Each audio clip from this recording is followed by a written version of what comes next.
Welcome. Hi. I want to Hi. thank everyone for joining this new episode of the Teaching Tidbits live series. I'm very happy to have a couple of esteemed colleagues from the library department at Hostos Community College. Uh, it's been a very interesting experience for all of us to come and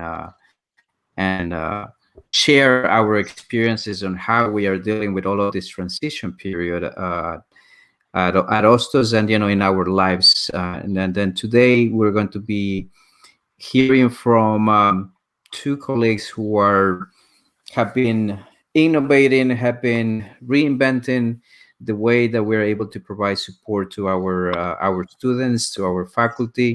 And then we can't wait to hear from you your experiences and also to hear from you about the tips that you can share with everybody else that it's also going through this process. So I want to welcome Madeline Ford, who is the chief librarian from Hostos Community College. If you can just, say hi and then tell us a little bit about you. Hi, everyone. How you doing? I hope everybody's doing well. So I've been at OSOS from 2011, and I have to say, I didn't expect to be in this new world right about now, but I think we're doing well in the library and holding our own. And I hope that all of you are doing the same. Thank you, Madeline, and welcome. And then I want to also welcome Kate Lyons, who has been working with me for a number of years in support to the Office of Educational Technology. If you want to say a few words, Kate. Sure. Reference and technology librarian at Hostos, and also I think it was in 2009 I started working with the Ed Tech office, helping with the online learning initiative and the other initiatives that the office offers. And I echo Madeline. This is not how I expected April to be. Yes, we haven't expected, and then for those of us that were born in these months, then we didn't get to celebrate those Yes. birthdays. So people are saying that that doesn't count. This year doesn't count, so Oh, okay. Ah, we could So you potentially say that we have the same age for next in 2021. excellent, excellent. I'm happy to hear that. One of the things that I wanted to, I mean, the question that I wanted to ask because of all of this transition that we're going through in how the responsibilities that we had before and how the responsibilities have changed due to the transition. I wanted to ask you to share with us how all of your responsibilities changed due to this transition. Let's start with Madeline and then we go with Kate.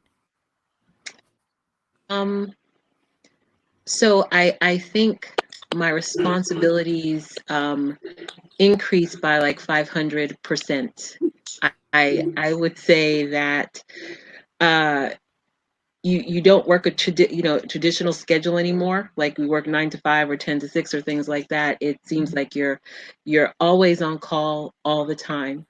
But what has happened in this transition has been a lot of questions on how you adapt to what the new needs are. So, one example of that is dealing with students who need access to textbooks and how to get that information not only to the students, but maybe get it to the faculty as well to post it.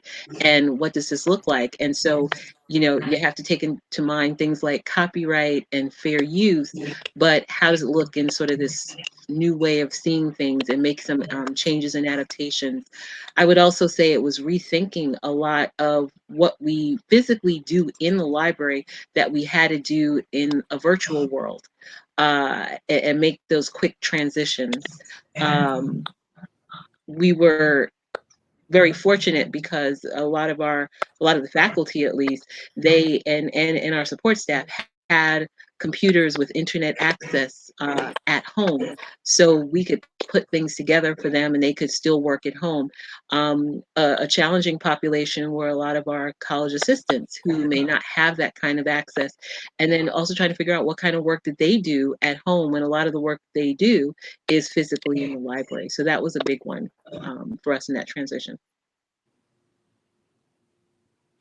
Thank you, Madeline. Kate? I echo the 500 times as much effort and the hours. I mean, I feel like I sent email. I log on anytime from 4 in the morning till Saturday night to anytime, because it's just like you kind of don't work a chunk. You just work when it's like as on call, like same idea. Which some weeks could be on call like every minute, and some weeks are less. I would say in terms of responsibilities, in many ways, like the needs and the core of what we do remains the same. I mean, helping students with research papers, like embedding in instruction, helping students find what they need in terms of reference anyway, and technology, it kind of remains the same.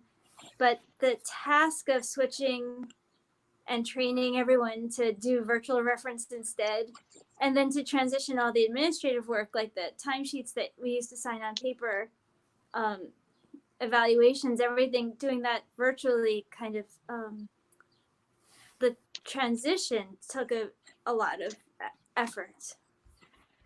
But the core tasks, to a large extent, remains the same. It's just a different way of essentially meeting the same needs. I see. And you are mentioning a few of those challenges that you're facing. And the next question is exactly about that: is what type of challenges have you faced? We know about a number of challenges that we see in the classroom and how faculty have to be adapting to providing the support to our students. But there's also a lot of challenges happening to positions like yours, where there has to be some adaptation and addressing those challenges. Can you share what challenges you're facing as an administrator? And we will go again, Madeline. Oh, okay. So as an administrator, it's been rethinking everything from the time the notification started about staying home.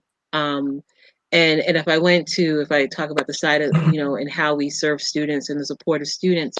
So one of the biggest things we had to kind of contend with is, wait a minute, every student is going to be working at home. The library loans out laptops and calculators and books and things like that. But had to make this quick decision about, well, are we going to have students bringing back things? And this was early on the transition when we thought we might be open, at least, half time or something. So having a conversation with the head of access services, I, immediately said, you know what? The students are going to need the computers, and they already have the computers, so let them keep their laptops. Let them keep the calculators. Let's change loan periods for everything. Let's make sure that students who need to get access, students, faculty, and staff who need to get access to our resources could get access and not be blocked. And immediately put all those things in place. I would say the other thing that really helped in the library is that as soon as the sort of notification came down about the challenges and changes, and thanks to Carlos because he said he was working on a contingency page, we kind of leapt into doing the same thing, doing a contingency page and trying to figure out what does this look like, and just putting down the brief information. Some of the challenges as an administrator is dealing with how this was going to affect our CA staff. What's pressing to them was, were they going to have a job? Were they going to get paid? And trying to make sure you're communicating the right information. And while some of them were still coming in at that early initial stage, it's how we protected them. How you work to protect them and to keep everyone safe. Other challenges as I look at my full-time staff has been making sure they are okay and they have all the support that they need. So these are the kind of challenges I've been thinking about, but and bigger ones thinking about, will we even have a budget going forward? Will we be able to have a library that's functioning? So those are pressing things going on right now. And we will be talking a little more about that in the next question. Yeah. Let's hear from Kate. Okay, so I would say in terms of reference, an interesting challenge was, how do you interact with students on chat? So in person, I think it's like more one by one and quick interactions. So they ask a question and you look at the screen together and you answer it really quickly, and they're right there and you just look at them, and it just takes a second. Or if it's a longer one, you start them with one task and then get another student and start them on a task, and you can kind of look at the two people at once. But on chat, I find interactions take much longer. And part of it is just that they take, like, the response time can be much longer. So you're more likely to have, like, there was one night I had 3 or 4 chats open at once because, a student starts a chat and then kind of doesn't respond for 20 minutes and then they pick it up again. And I think that that's just the nature of how we text too. So it's something that is different than how a transaction occurs in person, because the person's not going to just stand there for 20 minutes, but it's something that is kind of like what is normal online. Administratively, I think the biggest challenge is that to really move systems online, I'm not sure you can really just digitize a piece of paper. So like if you had a piece of paper before, just turning it into a PDF is like really time consuming, because then you have to edit the whole thing in Acrobat and it's not that easy. But on the other hand, to move it online by creating real systems is a huge task. So I mean, it's sort of interesting because we were thrown into this world, but now I think the whole college altogether is going to have to kind of think about, do we continue what we started, and when we're back in person, do we create all these systems now for more like for real, or do we just abandon what we started? That's very interesting questions, and because there's a lot of lessons that we've learned, and then we continue learning. And how are we going to be taking those lessons to be helping us in better prepare for the future? Well, I mean, we don't know what other circumstances we will face in the future and when. So how are we how we are more prepared for the future, and then also thinking about what things we could do to make sure that then we improve our current processes as well. I want to thank, and then we're going to see here a message from Nancy Genova, who is tuned in, and we want to thank Nancy for joining this Teaching Tidbits, and the other people that are connected through either Twitter or and also from Facebook. And then we have also Damien Trent. Thanks for sharing, and he's saying hybrid learning. And yes, we're going to talking a little bit about that because this is something that we've been doing in the past, which have been helping us to adapt to this transition with a lot of faculty. And and then I'm going to be inviting everybody. Just please keep typing your comments. Thanks, Damien, for those comments. And it's true, we can unlearn the skills we will have at our disposal to educate and learn, but we're going to be stronger, definitely in many aspects in our lives. I'm going to be asking you something that is very critical in this moments, because we are not physically at our campus, in our offices, and we don't see physically our um, employees, our staff. How do you keep fluid communication with your team? And let's go with Madeline. Okay. So certainly I think the one that has been the most reliable has been email. That's the quickest. We have our group list so we can communicate back and forth with everyone. So that's been really helpful.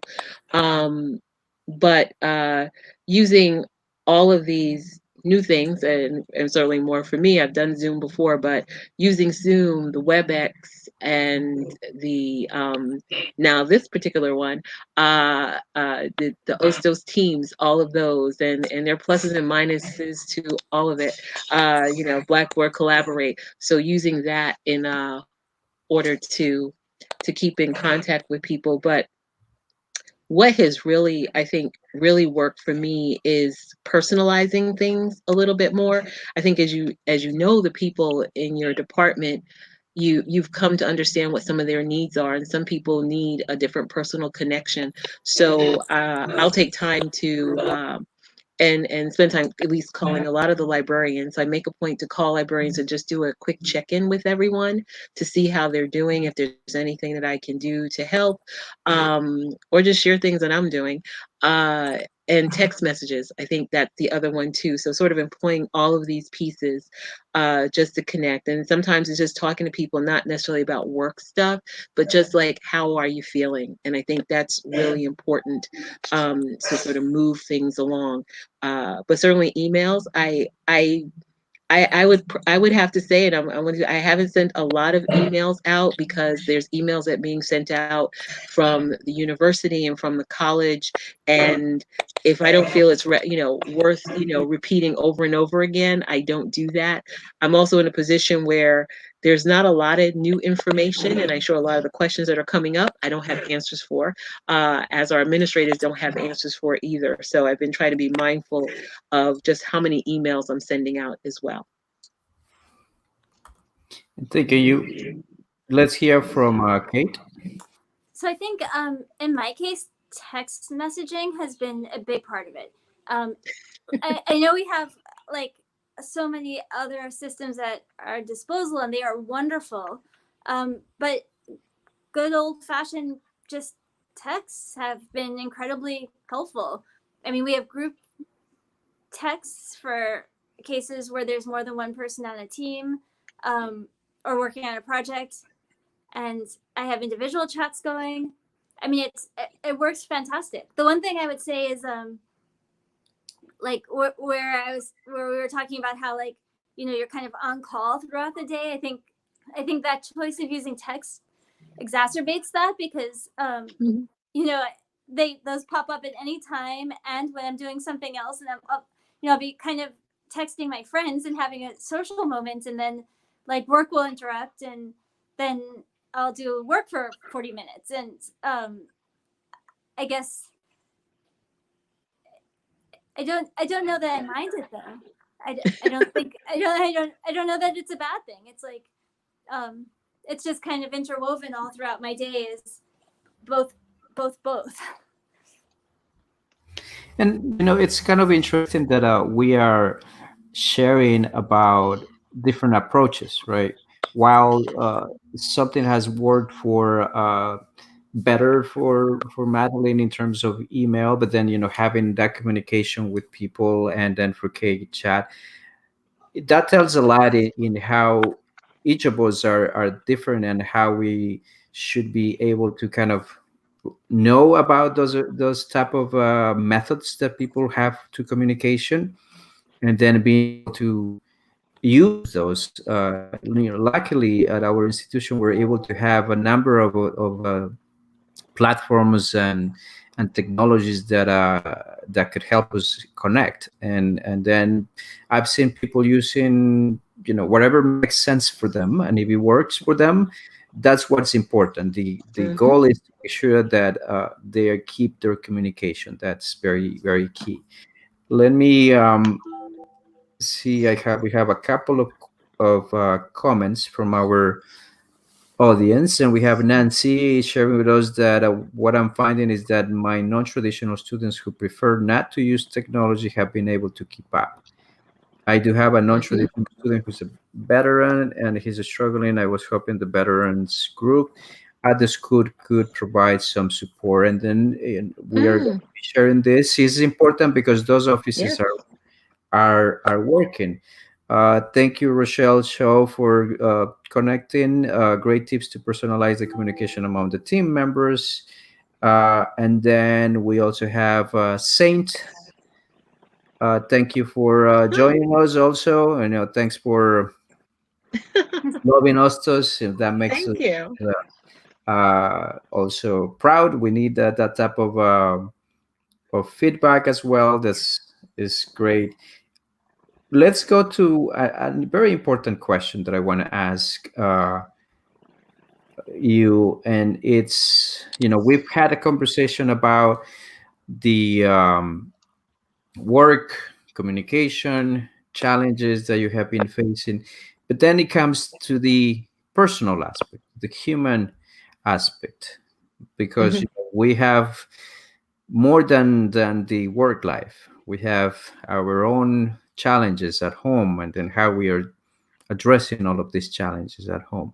How do we balance work and life during this crisis? And then if you could share some of those tips that work for you, would be great. Madeline? Okay. So I think it is good to separate work um, from your personal life. I think it's necessary. I mean, you know, uh, what we do traditionally, right? We have to separate and shut off sometimes. So I am that type of person where, you know, it's Saturday and Sunday, and I am not going to look at one email. Uh, and I feel if it's that important that somebody will pick up the phone and call me, and then I'll deal with it then. But otherwise, I try not to look at too much work email. And when I do look at my email on a Sunday, it's in the evening just to do a quick check in to see what I might need to know and be prepared for Monday. So I've tried to do that. The other thing I try to do is like even being at home, and something I do at work too is a lot of times we tend to be very sedentary in a lot of some of our jobs we have, and so I try to get up periodically and move around, just to keep myself busy and active. And it's not always work work work. It is, so you try to create that balance. The other things that I try to do also is take these mini breaks. And it's funny because I used to tell students that it's, when we talk about studying, it's not about studying for 4 hours straight. And so sometimes you just have to sort of just, deconnect and do something mindless, like listen to a song, look at a video or something for a few minutes, just to kind of get yourself centered again and then kind of jump right back into what you've been doing. So I've been finding that really works, but I think we often have to find that time to carve out. And for me, I'm religious, I'm spiritual. So my church, we have this thing, we have morning prayer and evening prayer. So I try to participate in those things, and that's really helped to calm me during this really difficult time and take me away. And I think whatever people can do, I know a lot of people have been engaging in meditation now. They've been signing up for those free apps, and I think finding all those things that work for you is a good way to kind of balance out your work and your personal life. Kate?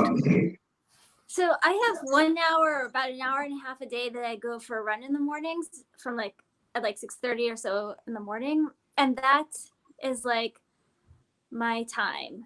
and that is like sort of non-negotiable for me. And I've always had that, even when we were in person, and continuing it now has been really, really important. Otherwise, though, in terms of balancing work and life, I have to admit, I let both mix together. There's just no option not to, because I have a 6-year-old in kindergarten and a 10-year-old in 5th grade, and they have questions when they have questions, and we all work in a small 2-bedroom apartment, and you just you just can't lock the doors. Like, the doors, they know how to open the doors. So I'll be at a meeting, and I'll have a 6-year-old on my shoulders, and I think Madeline for kind of being tolerant of that. But also, these aren't regular times where, when you work from home, your kids are in school. This is a time when, if they have a need right then you might find yourself helping your kid connect to their Zoom class while you're on the phone with someone else who has a question. And I think that that's just the way it is. Like, you just sometimes do 2 things at once. And you've seen also that we have all of these meetings, and then all of this is work meetings, and we are all focused on whatever project we're working on, or discussing about. But then if we see a kid coming to the meeting, and then they just say hi, Yeah. people are like, it helps sometimes. Even those type of that Sorry. we would call interruptions are even helping to make these meetings a little more interesting. I don't know. I don't know if we've had those type of experiences, because you have kids coming in, and everybody's like, hey, hi, like everybody is saying hi to the kids and all of that. So I guess, depending on how everybody is flexible in understanding those realities, that has been very helpful as well. Yeah. You mentioned a little bit about this, but then if you have any other tips for people that are dealing with stress and anxiety, any tips that you would want to share? So besides the ones I've just done, uh, with one person, I literally started telling that person, "Oh, here's a music I like to listen to," and it started this whole dialogue. But I do enjoy music a lot. So when I'm working, I usually have music that keeps me grounded. But just going outside for a while and stretching and just taking in nature, and we're in spring and everything is in bloom, so I think those are good to help you de-stress. I think being mindful of what you're eating also uh, is another thing that people have to keep in mind, because I know some people are like, you know just gorge and eat all day, but it's being mindful of what you're eating, because I think that helps also to dealing with your stress level. And in terms of anxiety, uh I don't suffer from a lot of anxiety, but I'm aware of people who do. And I think it's going back to creating those personal connections with people, and calling people, because some people are not accustomed to being alone all the time. They're used to interacting with people and having people around. So when you can do that, and you can use other things like FaceTime to connect with people, I think that helps those people deal with their anxiety. So I think what I would close with is saying that we also have to be aware of how people are dealing with things, and you have to make an effort sometime to maybe reach out to them and meet them where they are and help them, especially if that's something you're plagued or suffering with. Thank you, Kate. Yeah, I would say, if there's something that you did before, if you can continue doing it, then that's probably ideal. Um, most things seem to have gone online. So if you did yoga before, maybe it's not exactly the same, but a lot of studios still have the like online yoga, and I think that would be good. Or you can still go outside, so I do that and go running or biking, and walk once a day with my kids outside. And I think as much as we can continue to connect with other people, that has been helping me a lot. So, our neighbors, we can't really like talk to, but we'll leave stuff at each other's doors, right? Like my partner decided to figure out how to do like make sourdough bread and had a bunch of starters. So we would leave like sourdough starter at our friends' doors and then exchange recipes. So I think as much as you can, just continue to connect with people in ways that you can, and in safe ways. Like our friends made us peanut butter cookies, but you can't just like probably take other people's food. So instead they made frozen cookie batter and left the cookie batter at our door so that we could just like discard the package and then bake it in our oven. So I think kind of thinking of the safe ways to still continue to interact with your neighbors is nice. Those are great tips that we can practice, and so we're hoping that people are you know taking notes and then potentially applying those, because we need those type of things to be keeping in mind, and then trying, so that we can manage all of these volumes of changes that we are experiencing.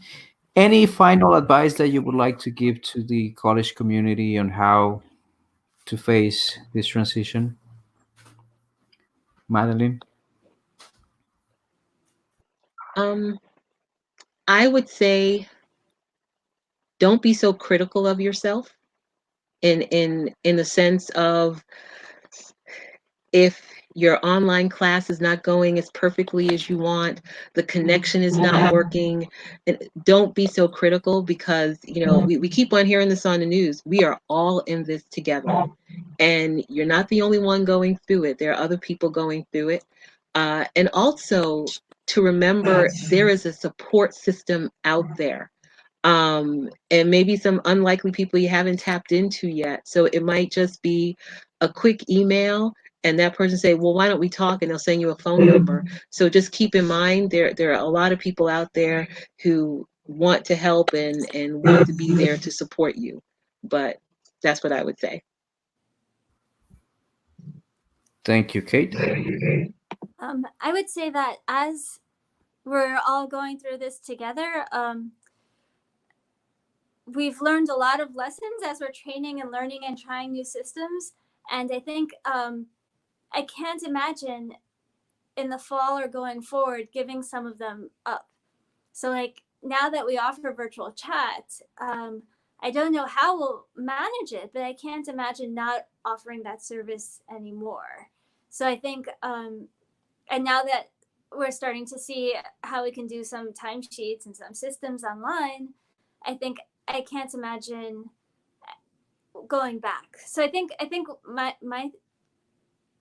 what I would like to say is that even though this is a period of time which is kind of horrible, there is change happening that we might want to like kind of tease out and say, hey, maybe going forward this is something that like can continue.